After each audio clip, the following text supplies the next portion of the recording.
During the minor, I actually started developing an app together with my team.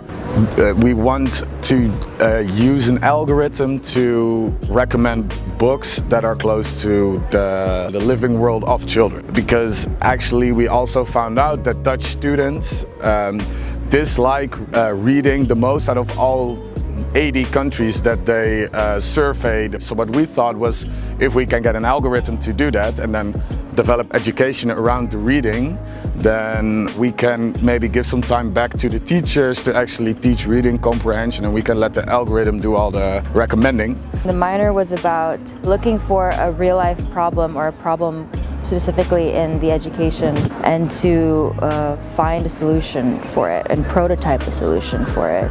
So we really had to go interview other students to know what the problem is, and then think about ways, okay, what do they want, and how are we going to integrate it into an app or a website or a tool. So they were like, I want to see your process, not your end grade, and that's something that I really like. The minor was asking me to, in my portfolio, to reflect or to showcase what I've learned and how I've learned it. And that turned out to be like the most important part of this process, was to document what you were doing. It motivates you in a way to do the learning yourself, which is actually what happened in the minor, because I learned a lot about algorithms, designing stuff with my team members. They learned stuff about how to design UI UX, which I didn't even really touch. Yeah, in the end, as you go through it, that's when you realize you have it. But towards the beginning, I was like tossed in a whirlpool. But still, man, it was, I don't know, it was awesome. It was like personal, you had the freedom to do what you want, and if you put in the work, you actually get something back from it, which I think like I'm a great example of that. I have to say, it really kickstarted my life. And I'm also actually very thankful as well. So just do it in general, yeah. That's all I can say, really. Yes, yeah, guys. Well, I'm going to talk a little bit about the minor future learning, teaching tech to non-techies. This was really exciting, and I'm happy that most of our students that were there are also here. So, who am I? Well, you know me, I'm Frashida. I'm the tiger mom of ErasmusX, sort of say. And I will talk to you about the background, about the design of the minor, the impact on the students. We also had some, successes, but also some challenges, and what's next. So let's start with the background. Well, this is kind of what happened. There was something happened in 2020, and then all the exchange programs got canceled, or at least most of them got canceled. The borders were locked down, because there was this thing that kept everyone in the country. So we had some lemons, and then we turned those lemons into lemonade. Because this crisis gave us an excellent chance to actually get into what we do really well, which is problem solving. And we thought, hey, this might be a good idea to experiment if we can teach tech to non-techies, because this is not a technical university. And at the same time, we also wanted to focus on a personal learning experience for our students. So we had the opportunity to do something really different, and we took it.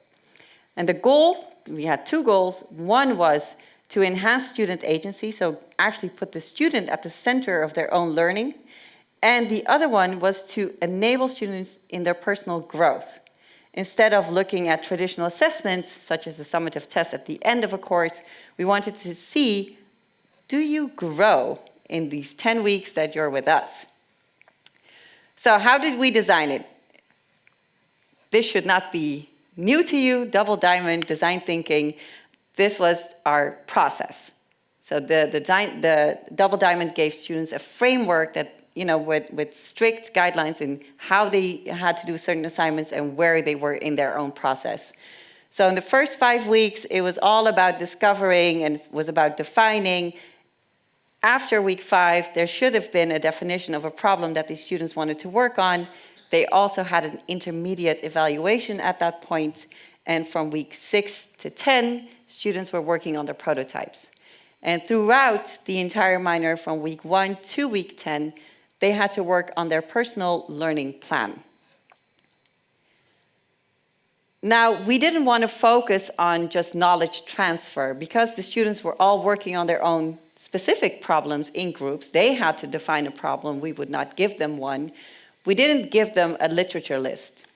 We told them, you're going to define a problem. You need to connect that to a learning theory. So whatever your literature list is going to look like, that is up to you. But we do want you to focus on some competencies and competencies that you build throughout the minor.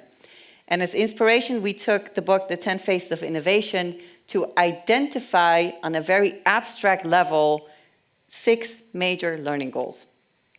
Now, we defined these, or roughly defined them, gave students a bit more guidelines in what it meant, but it was up to the students to come up with a plan on how to reach these intended learning outcomes, sort of say. To get there, we used the SOLO framework. So we measured the students when they started on what is it that you know, how competent are you, what are your abilities. And we used the SOLO framework to keep track of their progress, but also for students to use in their self-reflection.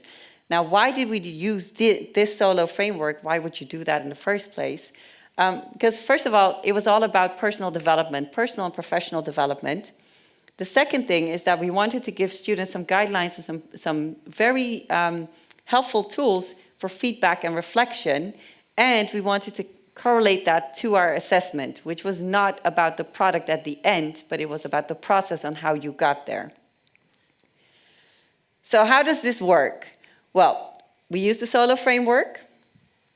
And students had to pick out their competencies. They had the freedom to choose what they wanted to work on. Then they had to assess what their current standing was and how effective they were in that competency.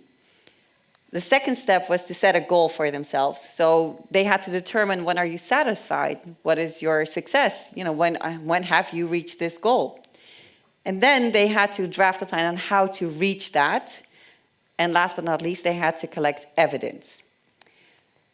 Now, this evidence was very important because all students were building up a portfolio. As I mentioned, we didn't have a summative test at the end. We were working with a portfolio.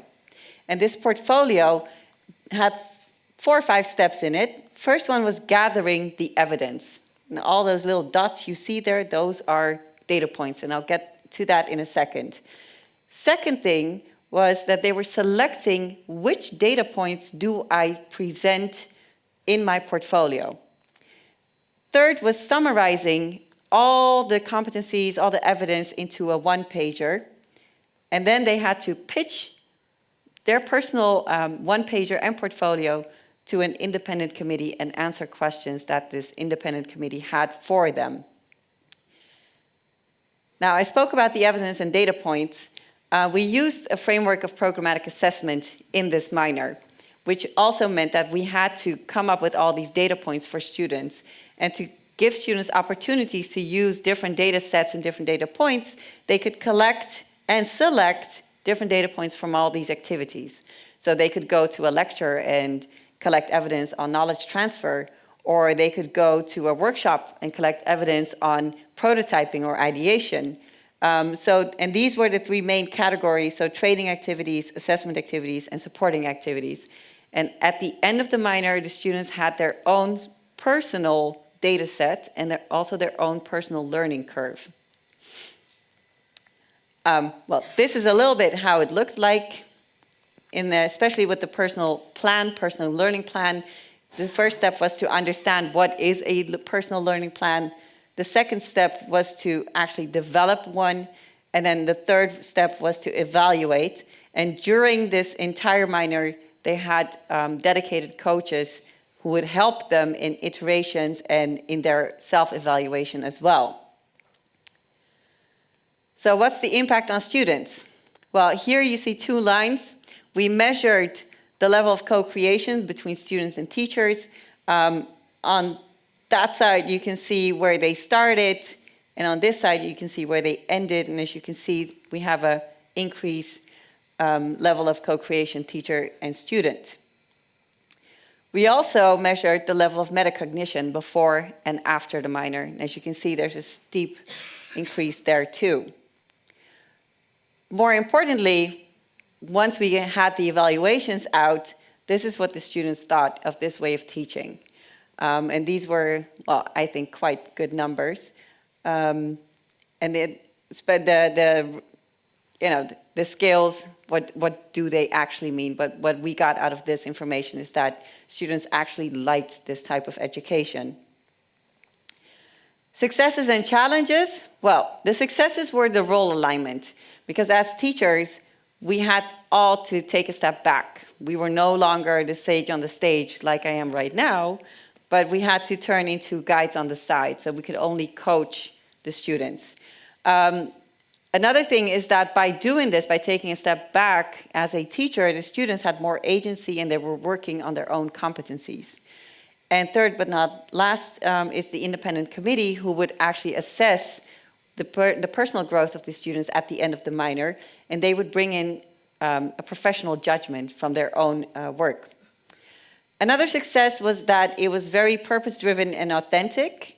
Students gave back to us that they felt like they had a purpose in this course, there was a realistic context, and they had to work on their own plans. So there was no one instructing them. It was very much self-directed. The learning was very much self-directed. We also saw an enhancement in the sense of belonging. Students felt at home, they felt welcome. It was a very inclusive classroom. You could also see that students would hang out together. Even if it was group work, they would still, after 4 on a Friday, we would be like, okay, we want to go home.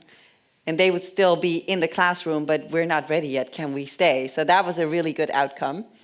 But also they felt listened and heard. We had dedicated hours for coaching, especially for the group work. We had 1 hour per week, and every week the students would book sessions with us so they can have, one-on-one talks. And I still remember Jonathan and myself going every week, but why is this a problem? But why is this a problem? And they would actually go out and work on the problems and redefine it and reiterate it and come back again.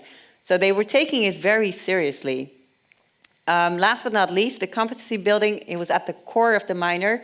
And I think our students learned a lot about their own abilities, but also, the gaps where they need to train a little bit more. And last but not least, the reflection. And one of the students is actually now in is working with us as an intern, and he took this to heart. He's still reflecting. Sometimes even annoying for me, but it is what it is. But of course, there were also some challenges. Time versus individual coaching. We had quite a large group of students, and we had 2 dedicated individual coaches. So timing that, it was very hard. In terms of scalability, you can do this with groups up to maybe 40, 50 students, but 1,500, it's kind of tricky.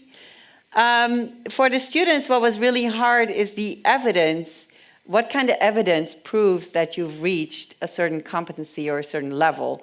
So they had a really hard time in actually collecting or selecting the evidence and building a portfolio.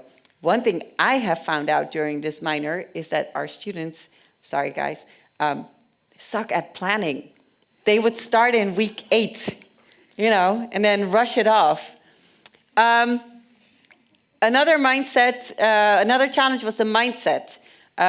These students were with us in the 3rd year of the bachelor, and we had to kind of deconstruct the way that they had been learning, because we went from instructor-led learning to self-directed learning, which requires a different mindset. So the first 5 weeks, as Julia mentioned in the clip, they were very much in a whirlpool and very insecure about what is going on and how do I do this and what if I fail, and so many insecurities and questions. But that was a really tough one to deal with. And we found out that, the more time students have, the better they get at it. Another thing that was a challenge was building new habits and values in existing frameworks. We had very multidisciplinary student teams. So we had psychologists mixed with economists, mixed with students from liberal arts and sciences, very, very multidisciplinary. They all had different frameworks and different frame of references. So it was really hard for them to adjust their behavior. And again, the reflection cycle was very hard. Building self-efficacy through the solo framework was also something that was quite challenging. In short, a little small SWOT analysis. The value for students is definitely a strength. The way we combine design thinking with programmatic assessment and interdisciplinary project work is definitely a strength of this minor. Of course, there's also weaknesses. It takes up a lot of resources, and there's substantial workload in supporting and executing the minor, so you do need to have a big team to actually make this happen. The opportunities are there as well. Throughout experimentation with this programmatic assessment framework, we did find out a lot of new things that we didn't know before we started it. And we've actually brought everything back also to our learning communities. And we now have the opportunity to work with LDE Cell and bring this minor into their curriculum. And the one thread that we identified is the scaling. The scaling up without technology is going to be really hard. So deliverables, well, we've done this now twice. We built a programmatic assessment guide. We had 10 prototypes already from students. Here's the guide, so you can take out your phone and just, the guide is online. You can just access it whenever you want. It's free of charge, of course, because we like to push our learnings online for everyone. Just two small examples of prototypes that students built. One is dedicated to integrating new technology for interactive classes for teachers. The other one is a bit more on an AI thing with a virtual coach. And I must say, I was really proud to see our students do this because they had zero technical background, but they went out and they taught themselves. We had students that took up Python courses because they wanted to code something. We had students that built a website for their own portfolio because they thought Canvas was boring. I wanted to say something else, but I'm going to keep it clean. But yeah, so students really took the opportunities to go nuts, which for us was really nice because we never knew what they would come up with. What's next? Well, actually one thing, we're going to hand it over to LDE Cell, and because I think our job here is done with this minor. They can take it over from us. And that's it. Teaching tech to non-techies.